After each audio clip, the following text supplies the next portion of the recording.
కాబట్టి అది నేనొక్కటి మీ ద్వారా అడగాలనుకుంటా అధ్యక్ష ప్రభుత్వాన్ని. ఒకవేళ ఈ 6,000 స్కూళ్ళు మూతపడ్డాయి, పోయిన సంవత్సరం 1,800, 7,800 అధ్యక్ష. మరి స్కూళ్ళని ఏం చేస్తారు మూతపడ్డాయి? ఇప్పుడే 8 లక్షల అప్పుల పాలైన, ఇప్పుడు కదా 400 ఎకరాలు కంచామినట్టు స్కూల్ ఏమైనా ఆలోచన ఉందా ప్రభుత్వానికి భవిష్యత్తులో? ఇది ఒకటి క్లారిఫై చేయాలని కోరుతున్నాను అధ్యక్ష. లేదు, ఎట్లయితే మేనిఫెస్టోలో కాంగ్రెస్ మేనిఫెస్టోలో పెట్టినట్లు 15% బడ్జెట్ పెంచి దీన్ని ప్రత్యేకంగా ఎవరైతే ఒకవేళ ప్రైవేట్ కాలేజీలలో సక్సెస్ అయిన రేషియోను మేనేజ్మెంట్ నిలిపి తీసుకొని మనం చేయలేనిది ఇన్ని వేల కోట్ల బడ్జెట్, ఇంత అనుభవం ఉన్న మంత్రులు, అనుభవం ఉన్న చీఫ్ సెక్రటరీలు, ఇన్ని సౌకర్యాలు, ఇన్ని లక్షల జీతభత్యాలు. చిన్న ఉదాహరణ చెప్తున్నా అధ్యక్ష, 30,000 సాలరీ తీసుకునే వార్డెన్ హాస్టల్ ఎంతో బాగుంటుంది అధ్యక్ష. సుమారు ₹1,00,000 తీసుకునే వార్డెన్ ఉండే హాస్టల్ ఏమో పిల్లలకు ఎలుకలు కరుస్తాయి అధ్యక్ష. ఒకటే అధ్యక్ష, వాళ్ళకి ఎవరు లేరు. కన్నవాళ్ళు మర్చినరు, పట్టించుకోవాల్సిన ప్రభుత్వాలు మర్చినాయి. నేను చెప్తున్నా అధ్యక్ష, ఒక లక్కంపల్లి నేను వెళ్ళాను ఊరు, 1 నుంచి 5వ తరగతి ఒకటి రూమ్లో అధ్యక్ష, ఒకటే టీచరు, ఫస్ట్ నుంచి 5th. ఏ స్టాండర్డ్స్, ఏ నమ్మకంతో పెట్టుకోమంటారు అధ్యక్ష? ప్రభుత్వానికి, ప్రభుత్వ స్కూళ్లకు ఏ నమ్మకంతో పొమ్మంటారు? ఆడొక బాత్రూమ్ లేదు, కూర్చోతందుకు ఫర్నిచర్ లేదు, చుట్టుపక్కల పందులు, కోతులు. మేము ఇంత ఇచ్చినాము, మేము అంత ఇచ్చినాము, మేము ఇక్కడికి తీసుకెళ్ళినాము, మేము ఇక్కడికి తీసుకెళ్తున్నాము. ఏం లేదు అధ్యక్ష. దయచేసి మీ ద్వారా ఈ ప్రభుత్వాన్ని ఒక్కటి అధ్యక్ష, 15 నెలలైంది అధ్యక్ష, నేను ప్రభుత్వం జోలికి వెళ్ళట్లేదు అధ్యక్ష, మీ ద్వారా ప్రభుత్వం చెప్తాను అధ్యక్ష. ప్రత్యేకంగా విద్యను అన్నిటికి మూలం అధ్యక్ష, విద్యను అన్నిటికి మూలం. ముఖ్యంగా మధ్యతరగతి, పై మధ్యతరగతి అంతా ఇంకా ప్రైవేట్ స్కూళ్ళకి వెళ్ళిపోయినారు అధ్యక్ష. 31 లక్షల మంది ఆల్రెడీ ప్రైవేట్ స్కూళ్ళకి వెళ్ళిపోయినారు అధ్యక్ష. ఈ 19 లక్షల మంది ఆ స్కూళ్ళల్లో ఉండాలంటే అధ్యక్ష, ఫస్ట్ మీరు ఎప్పుడన్నా మీ సౌకర్యం చూసుకొని ఎంత ఇంపార్టెంట్ పేదోడికి భవిష్యత్తు అయినా ఈ విద్యకు ఒక ప్రత్యేకంగా మంత్రిని కేటాయించండి మీ వెసులుబాటు చూసుకొని. మేము దాంట్లో అంతా మీ ప్రభుత్వంలో ఇన్వాల్వ్ కాదలుచుకుంటలేను, ఎందుకంటే అది నాకు ఒక చిన్న రిక్వెస్టే. ఎందుకంటే ఇంత ఇంపార్టెంట్, ఈ రకంగా డ్రాప్ అవుట్స్ అవుతున్నాయి, హాస్టళ్ళలో ఇన్నిగానో ఇబ్బందులు ఉంటున్నాయి, పిల్లలు సుమారు 90 మంది పిల్లలు చనిపోయినారు అధ్యక్ష. ఒక ప్రత్యేకంగా విద్యాశాఖ మంత్రి ఉంటే అతనికి ఒక టైం ఉంటుంది అధ్యక్ష, దాని మీద ఒక రివ్యూ చేయటము. ఎందుకంటే గౌరవనీయ ముఖ్యమంత్రులు, ఎందుకంటే వాళ్ళకు ఎన్నో వర్క్స్ ఉంటాయి సార్, ఎన్నో విషయాలు ఉంటాయి, ఢిల్లీ పోవాలి, ఇంకెన్నో కార్యక్రమాలు ఉంటాయి ముఖ్యమంత్రి గారికి, ఆయన ఉన్న బిజీ దృష్ట్యా. కాబట్టి ఇంత ప్రత్యేకమైన విద్యాశాఖ మీద నిర్లక్ష్యం ఎందుకు ప్రభుత్వానికి? అందరు ప్రత్యేకంగా చెప్పారు ఇప్పటిదాకా, ఇక్కడ వాళ్ళు చెప్పిండ్రు, అక్కడ వాళ్ళు, కానీ దానికి ప్రత్యేకంగా మంత్రి లేడు. కాబట్టి గౌరవనీయ మీరు ప్రభుత్వం ఆలోచించి దయచేసి వీలైనంత తొందరలో విద్యాశాఖకు ఒక ప్రత్యేకమైన మంత్రిని కేటాయించండి.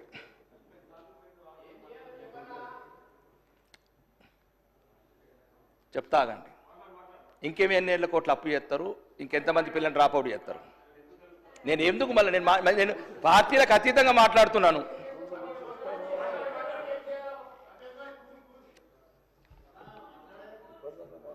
అధ్యక్ష, నాకు ఏమి ఈరోజు మంచి ప్రశాంతంగా ఉంటుంది అధ్యక్ష, నేను పేదోళ్ళ గురించి మాట్లాడాలి. నాకు తెలుసు అధ్యక్ష పల్లెలలో ఏ పరిస్థితులు ఉన్నాయో. నేను ఏమంటలేనండి, ఒక నారాయణ చైతన్య లాంటి వాళ్ళు వేలాది లక్షలాది ఇయ్యాల. ఇగో ఇప్పుడు అధ్యక్ష 12,000 స్కూళ్ళు ఉంటేనేమో 11,312 స్కూళ్ళు ఉన్నాయి అధ్యక్ష. ఆ స్కూళ్ళలోనే 31 లక్షల మంది. మనదేమో గవర్నమెంట్ ఏమో 29,513 స్కూళ్ళు ఉంటేనేమో 19 లక్షలు. ఇది మన పనితీరు. నేను అంతే చెప్తున్నా, మన పనితీరు లెక్కలు మీరు ఇచ్చిన అంకెలు చెప్తున్నా. నేను ప్రత్యేకంగా రాసుకోరాలేదు అధ్యక్ష, తెలంగాణ ప్రజలకు తెలాలి. రెండో, చదువు కూడా ముఖ్యమే అధ్యక్ష. మాలాంటి నాయకులు ఈ సభలలో ఉండాలా లేదా? రాజకీయాలల్లో వాళ్ళకి సరైన చదువు అయితేనే సరైన ఓటు విలువ తెలుస్తుంది. ఆ విద్య లేనందువల్ల, సరైన నాణ్యత లేని విద్య లేనందువల్లనే మాలాంటి వాళ్ళం నోటికి వచ్చింది మాట్లాడటం, మభ్యపెట్టడం, మోసం చేయటం, చట్టసభలకు రావడం, వాళ్ళ గురించి పట్టించుకోకపోవడం. వాళ్ళకి విద్య వచ్చిందనుకో అడుగుతాడు. ఇప్పుడు మేము అడిగింది అడుగుతాడు, పేదవాడి కొడుకు అడుగుతాడు, ఎందుకు మా హాస్టళ్లలో ఎలుకలు ఎందుకు ఉండాలా, మేము తినే సాంబార్లో నీళ్ళు ఎందుకు ఉండాలని అడుగుతాడు అధ్యక్ష పేదోడు. అంతకుమించి ఏం లేదు అధ్యక్ష. ఏ ప్రభుత్వమైనా ఉన్నారు. ఇప్పుడు బట్టి విక్రమార్క ఉన్నాడు, ఉప ముఖ్యమంత్రి గారు సీనియర్. ఇట్లాంటి వ్యక్తులతో ఒక ప్రత్యేకంగా ఆలోచించండి. నేను మా పార్టీ ఈ పార్టీ అంటే నేను, అందరూ రిక్రూట్ చేస్తున్నారు, కోట్ల కొద్ది బడ్జెట్ పెడుతున్నాం.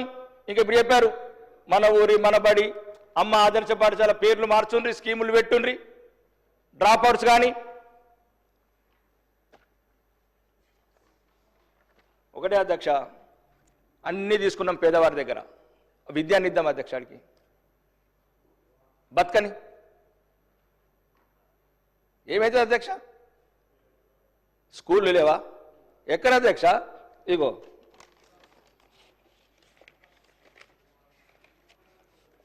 నాది ఆర్మూర్ రిపోర్ట్ అధ్యక్ష. నేను పోయినసారి మాట్లాడినా, మంత్రి గారు కూడా శ్రీధర్ బాబు గారు నోటెడ్ చేసుకున్నారు అధ్యక్ష. మామూలు కాన్స్టిట్యున్సీ గురించి చెప్తున్నారు అధ్యక్ష. టీచర్లు కూర్చోవడానికి 913 చైర్లు లేవు, పిల్లలకు డెస్క్ టేబుల్ లేవు, 242 బాత్రూమ్ లేవు ఆడపిల్లలకు మగపిల్లలకు. అంటే రాష్ట్ర పరిస్థితి చెప్తున్నా అధ్యక్ష. ఇది ఏ తెలంగాణ మీరే పనిగో. ఆర్మూరు మండలంలో 29 అమ్మాయిలకు, ఆలూరులో 2, దొంకేశ్వర్లో 17, నందిపేటలో 54, మాకులూరులో 17. గర్ల్స్ టాయిలెట్స్ అవసరం 119, బాయ్స్ టాయిలెట్స్ ఆర్మూరులో 30 బాత్రూమ్లు అధ్యక్ష. ఇలా కోట్లు చెప్తారు అధ్యక్ష, వేల కోట్లు చెప్తారు అధ్యక్ష, 8 లక్షల కోట్లు చెప్తారు అధ్యక్ష. కనీస అవసరాలు లేని స్కూళ్ళలో ఎవరు ఎందుకు వెళ్ళాలి అధ్యక్ష? మన పిల్లలు వెళ్తారా? ఎందుకు డ్రాప్ అవుట్స్ అవుతున్నాయి ఒక్కరు కూడా ఆలోచిస్తలేదు అధ్యక్ష. ఏమని పోమంటారు అధ్యక్ష? 16 సంవత్సరాల అమ్మాయి బాత్రూమ్ లేని స్కూళ్ళల్లో ఎందుకు వెళ్ళాలి అధ్యక్ష? మా ఆర్మూరులో 60% డ్రాప్ అవుట్స్ ఉన్నాయి అధ్యక్ష. ఆర్మూరు నియోజకవర్గంలో, ఉత్తర తెలంగాణలో.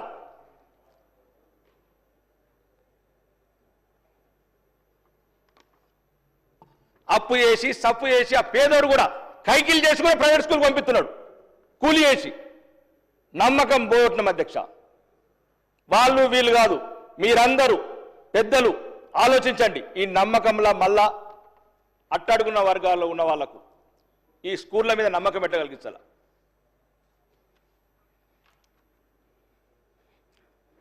మొత్తం 48 స్కూళ్ళల్లో 240 బాత్రూమ్ లేవు అధ్యక్ష. ఒక ఆర్మూరు పరిస్థితి ఇట్లుంటే తెలంగాణ పరిస్థితి ఎట్లుంది అధ్యక్ష? 33 జిల్లాలల్లా కిచెన్ షెడ్ 48 లేవు, 21,445 మీటర్ల కంపౌండర్లు. ఏ స్కూల్ కంపౌండర్లు? పందులు, కోతులు, భద్రత లేని బతుకులు. 104 క్లాస్ రూమ్ లేవు అధ్యక్ష. 728 క్లాస్ రూమ్ల టేబుల్ లేవు అధ్యక్ష. టేబుల్ లేవు అధ్యక్ష. 914 టీచర్లు కోసం చైర్లు లేవు, 914 చైర్లు.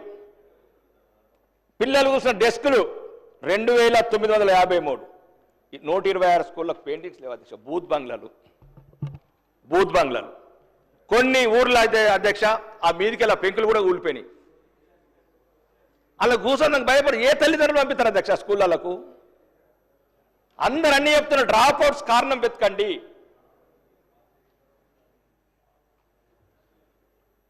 కోట్లాది రూపాయలు ఇట్లా వేలాది స్కూళ్ళు మూత పడితే మళ్ళీ యాక్షన్ పెడతారు అధ్యక్ష. మళ్ళీ ఆయనతో యాక్షన్. ఆ కూలి పిల్లలకు మళ్ళీ ఆయనతో స్కూళ్ళకు దిక్కుండదు అధ్యక్ష. ఇప్పటికే సుమారు 8,000 స్కూళ్ళు మూతపడ్డాయి. ఇంకా ఒక 5 ఏళ్ళది అన్ని స్కూళ్ళు మూతపడతాయి అధ్యక్ష. మళ్ళా ఖాళీగా ఉన్నాయి కదా, పనికిరావు కదా, మళ్ళీ యాక్షన్ పెడతారు అధ్యక్ష. ఇప్పుడు ఏం చేస్తారు అధ్యక్ష చెప్పండి? ఇప్పుడు ఈ 2,000 స్కూళ్ళని ఏం చేస్తారు? ఇప్పుడు 7,834 స్కూళ్ళు ఉన్నాయి అధ్యక్ష, మూతపడ్డాయి. ఏం చెప్తారు? ఇంకా 10 ఏళ్ళు చూస్తారు యాక్షన్.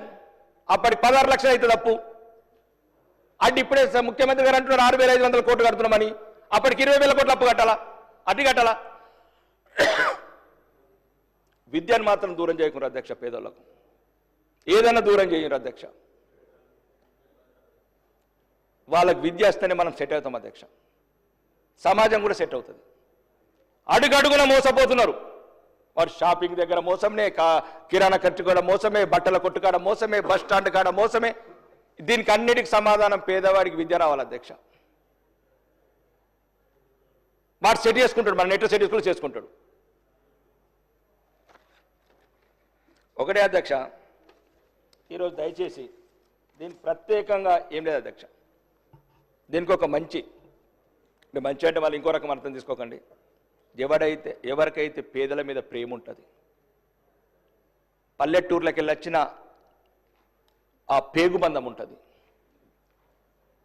ఇంటర్నేషనల్ స్కూల్ చదువుకొని అమెరికాలో పిహెచ్డీలు చేసి పీజీలు చేసి వచ్చి ఈరోజు ఇట్లాంటి వ్యవస్థలలో కూర్చుని చేయలేరు అధ్యక్ష. మీరు చెప్తున్నారు అధ్యక్ష, ఇప్పుడు మీరే చెప్తున్నారు 11,000 మీరు, 26,000 మంది వాళ్ళు, 37,000 మంది. కాబట్టి దీనికి ఏదో ఒక రకమైన సీనియర్స్, ఇప్పుడు సీనియర్ ఎమ్మెల్యేలు ఉన్నారు, 6 సార్లు గెలిచిన వాళ్ళు, సీనియర్ మంత్రులు ఉన్నారు, ఇట్లా ఏదో ఒకటి. మరి ఎందుకు మనము ఇన్ని వేల కోట్లు, ఇప్పుడు ఈ సంవత్సరం 23,000 కోట్ల అధ్యక్ష, 23 కోట్లు పెట్టినా ఎందుకు డ్రాప్ అవుట్స్ అవుతున్నాయి? 37,000 మంది టీచర్స్ని రిక్రూట్ చేసినా డ్రాప్ అవుట్స్ ఎందుకు అవుతున్నాయి? ఎందుకు హాస్టళ్లలో పిల్లలు చనిపోతున్నారు అధ్యక్ష? ఇది మాత్రం చెప్తున్నా అధ్యక్ష మీ ద్వారా, పేదవాడి పానం అంటే అంత చులకన అధ్యక్ష. వాడికి ఏం లేకపోవచ్చు అధ్యక్ష, పానం కూడా లేకపోతే ఎట్లా? మరి మన హాస్టల్లో మన పిల్లలు చదివే హాస్టల్లో ఎటువంటి చావులు జరుగుతలేదు అధ్యక్ష. పానం అని ఉంచండి అధ్యక్ష. భయం లేదు, భక్తి లేదు, ప్రేమ లేదు, అధికారులంటే భయం లేదు, రాజకీయ నాయకులంటే భయం లేదు. నేను ఒకటే చెప్తున్నా అధ్యక్ష, పిల్లలను పానాలతోనే ఉంచుదాం అధ్యక్ష. చదువు చెప్తే లేకపోతే లేదు. కూలితే సగం మంది కొన్ని ఊళ్ళలో పిల్లలు స్కూల్ ఎప్పుడు కూలిపోతారని పంపించలేరు.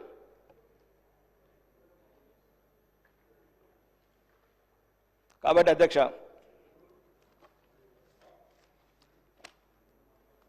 అందరు అన్నీ చెప్పిన అధ్యక్ష, ఒకటే అధ్యక్ష, నాకు అంటే ప్రభుత్వాన్ని విమర్శించాలని లేదు, గత ప్రభుత్వాన్ని విమర్శించాలని కూడా లేదు.